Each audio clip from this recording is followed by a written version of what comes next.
Un incendie s'est déclaré dans la nuit de mardi à mercredi au site météo dans la commune de Ngalema. Le feu a embrassé plusieurs hangars abritant les meubles vendus dans ce site. Le gouverneur de la ville de Kinshasa est descendu sur le lieu pour constater le dégât causé par le feu. Et puis à la Chambre basse du Parlement, leur retour au travail, les élus nationaux ont finalement adopté le calendrier des matières à traiter au cours de la session de septembre. Le journal Natacha Bomongo. C'est l'heure de vous informer, Madame, Monsieur, bonsoir. Aucune perte en vie humaine, que des dégâts importants à déplorer. C'est le bilan de l'incendie qui s'est déclaré dans la nuit de mardi 27 à mercredi 28 dans les ateliers des menuiseries de météo dans la commune de Ngalema. Le feu a emporté plusieurs hangars et les maisons voisines n'ont pas été épargnées. Stéphane Mouchipaï pour les détails. Nous sommes dans la commune d'Ngalema, dans le quartier météo, où s'est déclaré un incendie dans la nuit du mardi 27 au mercredi 28 septembre qui a rendu en cendres les ateliers de menuiserie. Selon les témoins rencontrés sur place, un court-circuit provenant d'un vieux câble électrique de la Société nationale d'électricité qui jonche les artères serrées à la base du dit incendie. Le trois quarts du très célèbre site de vente de fauteuils et autres meubles de météo aurait pris feu. L'ESNEL, on parle toujours de l'ESNEL. On parle toujours de l'ESNEL. L'ESNEL connaît, l'État connaît, c'est une société de l'État qui nous vient en aide, vous voyez, qui viennent d'abord aider nos frères, qui viennent de perdre beaucoup de choses, alors des millions d'argent qui viennent de partir. Selon certaines sources, les bourgmestres de la commune d'Ngalema étaient descendus sur le terrain pour constater les dégâts causés par cet incendie et a promis d'ouvrir une enquête pour trouver les vrais responsables. Face à l'incendie enregistré, aucune perte en vie humaine n'a été constatée, ont renseigné. À propos de cet incendie, le gouverneur Jean-Tini Ngobila s'est rendu ce mercredi sur les lieux à Binza Météo. L'autorité urbaine s'est imprégnée de dégâts énormes causés par ce drame avant de recevoir des explications de la part de la police et de témoins ayant vécu le drame. Le numéro 1 de la ville de Kinshasa a aussi visité les familles voisines dont les maisons ont été touchées par le feu de l'incendie. Dans un tout autre chapitre, à la Chambre basse du Parlement, les députés nationaux connaissent désormais les matières à traiter au cours de la session de septembre. C'était au cours de la plénière de mardi que ce calendrier a été adopté. Suivez. Ce calendrier reste ouvert pour des ajouts d'autres matières moyennant avis favorable de la plénière. Le projet de calendrier adopté lors de la conférence des présidents du vendredi dernier a rencontré l'avis favorable des députés nationaux après amendement. La matière adoptée est abondante, estime la députée nationale Christelle Vouanga. Que le Parlement soit bicaméral, à chaque fois la proposition de loi quitte l'Assemblée nationale pour aller au Sénat, c'est vraiment une grosse machine et c'est ce qui cause les arriérés législatifs. Alors dans ce cas, nous proposons vraiment qu'il y ait un suivi des lois qui partent au Sénat pour qu'il y ait plus de rapidité, pour nous permettre aussi d'éviter beaucoup de propositions de loi et des projets de loi. L'élu de la FUNA attribue cette situation aux arriérés législatifs. Au cours de cette plénière, le président de la Chambre basse du Parlement est revenu sur la situation sécuritaire à l'est du pays. Christophe Mbosso a lancé un appel pathétique à tous les Congolais, à tous les amis et partenaires de la République démocratique du Congo afin de soutenir le commandant suprême des FARDC et de la police nationale congolaise à travers tous les moyens, en commençant par la dénonciation orbi de l'attitude du Rwanda dans la partie Est. Face à ce message, la plénière a prévu de dépêcher dans un bref délai des missions diplomatiques parlementaires auprès des partenaires et des Nations Unies afin de relayer le message du peuple congolais. La situation sécuritaire à l'est de la République démocratique du Congo continue à préoccuper les élus nationaux. C'est ainsi que le député national Hubert Foukou-Gouta plaide pour la convocation d'un congrès en vue de statuer sur la question sécuritaire à l'est du pays. C'était au cours d'une déclaration faite mercredi 28 septembre. Laurence Koumassamba nous en parle. Le conflit armé déstabilise l'est de la République démocratique du Congo. L'élu de Goma pense que la réunion entre les membres de deux chambres du Parlement peut apporter des solutions pour la sécurité dans cette partie du pays. Les pays qui nous attaquent, les pays qui nous agressent, mettent tout leur temps à réfléchir sur les stratégies à mettre en pratique pour nous anéantir. Mais j'ai l'impression que les hommes politiques congolais, à part le président de la République, j'ai l'impression que tous les autres aiment se reposer pendant un temps aussi difficile comme celui-ci. Nous sommes en guerre. La RDC est en guerre et tout le monde a peur parce qu'on nous dit que les pays qui nous agressent ont un mécanisme de poursuivre ceux qui parlent d'eux jusque dans leur pays et les éliminer là-bas. Alors tout le monde a peur. Si les Congolais ont peur de parler des problèmes du Congo, personne ne viendra nous aider. Il y aura toujours des martyrs dans ce pays. Alors je suis venu dire ceci au nom des populations de l'Est et au nom des populations de la RDC. Il faut qu'il y ait un congrès spécial sur la sécurité et sur l'agression que nous sommes en train de subir. Parce que trop, c'est trop. Les pays qui nous agressent font des réunions nuit et jour, ne dorment pas, réfléchissent pour nous anéantir, pour nous éliminer, pour occuper nos terres. Mais nous, les Congolais, nous sommes en train de faire comme si ce n'était pas aussi grave. J'ai dit ceci, il faut un congrès. Il faut un congrès, que le Sénat et l'Assemblée nationale se réunissent pour parler de la guerre. La RDC est agressée. Et si vous suivez les informations, les pays qui nous agressent ont déjà passé une communication. Ces pays-là font un lobbying diplomatique terrible. Certains médias occidentaux commencent à les victimiser et à nous traduire, nous, en agresseurs. Et c'est nous qui sommes dangereux, pendant que c'est nous qui sommes attaqués. Nous avons connu quand même 11 millions de morts de Congolais avec la guerre de l'Est. Mais on ne veut pas parler du génocide. C'est comme si les Congolais qui meurent ne représentent rien à travers le monde. Pourtant, nous sommes les pays qui transforment les autres pays en grande puissance. Il faut les rappeler que plusieurs initiatives se sont multipliées pour arrêter l'insécurité dans la partie est de la RDC. À la primature, une délégation de la Société nationale de chemin de fer du Congo était chez le Premier ministre. Il était question avec Sama Lukonde d'analyser les pistes de solutions à apporter aux difficultés auxquelles cette entreprise de portefeuille de l'État fait face. Une fois de plus, Laurence Koumassamba.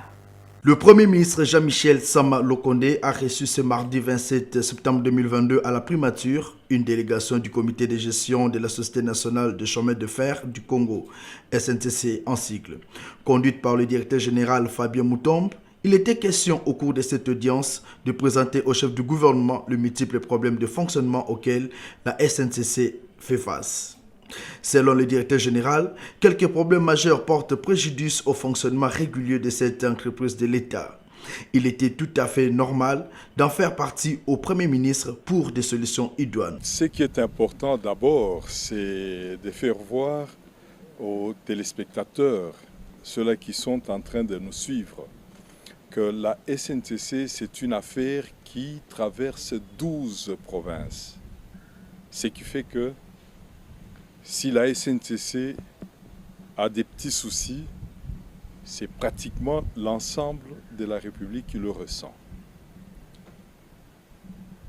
On a cantonné nos comptes. En cantonnant nos comptes de manière irrégulière, ça a donné un coup de frein au fonctionnement de la SNCC. Et pour ce faire, nous sommes venus voir son Excellence le Premier ministre, échanger avec lui pour voir comment est-ce qu'on peut protéger les entreprises du portefeuille de l'État. Bien sûr, à côté de ça, il y a des constructions anarchiques dans les installations de la SNCC. Le chef du gouvernement, prêtant une oreille attentive à ses interlocuteurs, a promis des solutions adaptées aux problèmes de l'SNCC.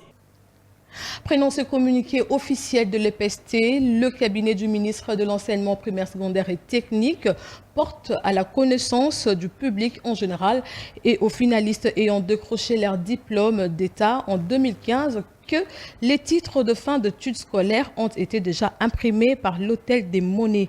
Le cabinet du ministre invite donc au calme les étudiants en manque de leur titre de fin d'études scolaires et promet que nos missions diplomatiques sont instruites pour entrer en contact avec leur pays d'accueil afin de trouver des solutions provisoires, qu'ils évitent ainsi de se laisser manipuler par le pêcheur en eau trouble en quête de buzz.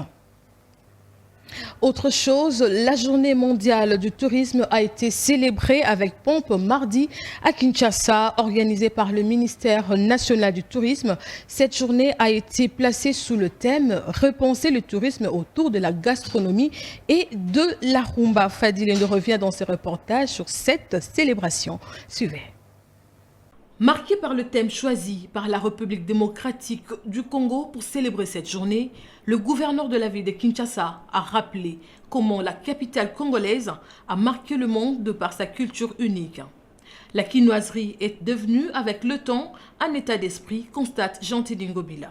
Kinshasa, ville de la diversité, aux multiples surnoms, Kin Malebo, Kin la Belle, Kin Kiese ou encore l'Hippopo Léoville a réussi à créer et à développer non seulement sa propre culture, mais aussi son réseau touristique. Avec ses codes propres et ses manifestations particulières, quinoiserie, quinoisité. Modéron Simba, patron du tourisme, a fait savoir que cette journée est une occasion d'encourager la créativité de tous ceux qui exercent dans ce domaine. Repenser le tourisme nous offre une opportunité d'encourager et de valoriser les différentes initiatives qui se développent dans notre pays, dans le domaine du tourisme, afin de donner l'occasion aux différentes communautés locales de s'épanouir. C'est dans ces perspectives que je relance en ce jour le tourisme urbain dans la ville de Kinshasa, afin de permettre aux Kinois et aux Kinoises, ainsi qu'aux visiteurs de passage dans la ville, de découvrir autrement cette ville à multiples visages. Lançant le tourisme urbain à l'occasion de la dite journée, le gouverneur Jean-Teddy Ngobila a indiqué que la ville de Kinshasa reste non seulement une ville de la mode, art, innovation, qui font d'elle un carrefour d'attraction de plusieurs pays du monde, mais un mélange de toutes les cultures. Et puis toujours en rapport à la célébration de cette journée, les invités ayant pris part à cette manifestation ont émis leur point de vue par rapport au choix porté sur le thème national. Ils sont au micro de Fadilindo une fois de plus. Quand on était plus jeune, je pense que le week-end souvent, les écoles organisaient des visites touristiques dans des zoos, dans des jardins botaniques. Mais aujourd'hui, on n'a plus vraiment des zoos, surtout accessibles à la population quinoise en fait. Et aujourd'hui, ça serait vraiment important que le ministre et le gouverneur puissent vraiment repenser le tourisme urbain dans la ville de Kinshasa. Et on sera là pour soutenir en fait. Nous sommes en train de célébrer aujourd'hui la journée mondiale du tourisme avec comme thème repenser le tourisme. Nous sommes fiers d'accueillir cette activité à Kinshasa. Vous avez vu l'ambiance, vous avez le numéro 1 de la ville de Kinshasa qui s'est donné la peine d'être présent à cette manifestation. Et donc pour nous, comme ministère provincial du tourisme, c'est une joie immense. Moi, c'est pour la première fois de visiter la tombe de Selembao. Je n'ai jamais eu cette occasion. On en parlait bien sûr, on cherchait à découvrir. Aujourd'hui, je vis la tombe de Selembao, c'est une joie immense. Il n'y a pas que Selembao. Nous avons Lingouala, la tombe de Lingouala, la tombe de Ngalema et tant d'autres sites historiques dans la ville de Kinshasa. Et le ministre national a promis de placer des plaques partout. Et nous, ça nous fait la joie, c'est une fierté pour la ville de Kinshasa. Il était encore sur le terrain. Le député provincial Junior Nembalemba poursuit son combat pour l'amélioration des conditions de vie de ses lecteurs. Après plusieurs actions, l'élu de Kimbanteke vient de lancer l'Icolici. Cette coopérative va permettre aux mamans de bénéficier des crédits. Jemima Wancha nous en parle. La Fondation Tosungana a procédé au lancement officiel de sa structure appelée l'Icolici. Aujourd'hui, il y a beaucoup de mamans qui font de commerce, mais avec un petit capital. Et ils aimeraient bien accéder à un crédit, mais malheureusement, les conditions exigées dans les banques sont vraiment énormes. C'est pour ça que la coordination de la Fondation Tosungana, nous sommes décidés de pouvoir lancer ce programme. Et là, il y a déjà 6 cellules qui composent plus de 700 mamans qui ont adhéré et qui sont déjà opérationnels. Plusieurs hommes et femmes ont pris part à cette cérémonie dans la salle Talita Kumi à Njili. Papa Junior Azayanzambe. Papa Junior est des dieux, parce que ce qu'il fait, c'est du jamais vu. Ils ne sont pas nombreux à penser aux autres. Ils ne supportent pas voir la population souffrir. Il a décidé de soutenir nous les mamans. Les papas ne travaillent pas. En tout cas, que le bon Dieu le bénisse et qu'il se souvienne toujours de lui. Cette structure permet aux membres de la Fondation Tosungana d'emprunter de l'argent en cas de besoin. Après un long moment d'échange, à manger et à boire étaient au rendez-vous pour clôturer cette cérémonie. L'honorable Junior Nembalemba s'est rendu à Sekomaf avec les mamans maraîchères afin de palper du doigt aux difficultés auxquelles elles font face. Comment accéder au financement pour le développement des territoires ruraux et urbains? La question était au centre de la conférence de base sur les opportunités financières organisée par Global Communication et Événements ce mercredi dans la salle Ave Maria dans la commune de La Gombe. Stéphanie Pagna, Dadi Manika. Ici, nous sommes dans la salle Ave Maria où politique, sociale et civile se sont tous réunis pour être mis au courant sur la possibilité d'accéder au financement pour la réalisation des différents projets. Pour avoir accès à ces financements, il y a des possibilités, des montages financiers qui peuvent être faits pour que tout le monde puisse avoir accès à des financements. Pour éviter un peu, je dirais peut-être pas éviter, mais pour régler la question où généralement, une fois qu'un partenariat est noué, mais les projets n'arrivent pas à bout parce qu'ils sont coincés pour des questions de garantie. Plusieurs secteurs sont concernés, d'où la présence d'un panel des partenaires certifiés dans différents secteurs, entre autres l'énergie et l'infrastructure. Tous les secteurs sont concernés. Seulement, il faudrait que nous regardions de façon spécifique le projet, savoir quel est le besoin et par rapport à ce besoin, nous puissions le structurer pour qu'il soit bancable, comme je disais, et avoir accès au financement. Et une fois que les financements sont mis à disposition, accompagner également pour la mise en œuvre afin qu'il y ait de l'impact social. Les secteurs prioritaires, l'énergie, parce qu'à travers l'énergie, on peut également ressortir des projets qui génèrent des revenus. Le secteur des infrastructures, il y a des constructions des logements, ça crée de l'emploi, ça contribue également, ça règle le problème social, le besoin, et il y a aussi l'accès à l'éducation. Au sortir de cette conférence, le mot satisfait était dans la bouche des participants. Nous sommes tellement très fiers de ça. Et ce que nous avons retenu, c'est quoi? C'est qu'il y a encore des gens qui continuent à se sacrifier pour dire il y a le développement, il y a la population pauvre. Mais comment quitter de la pauvreté pour ce développement?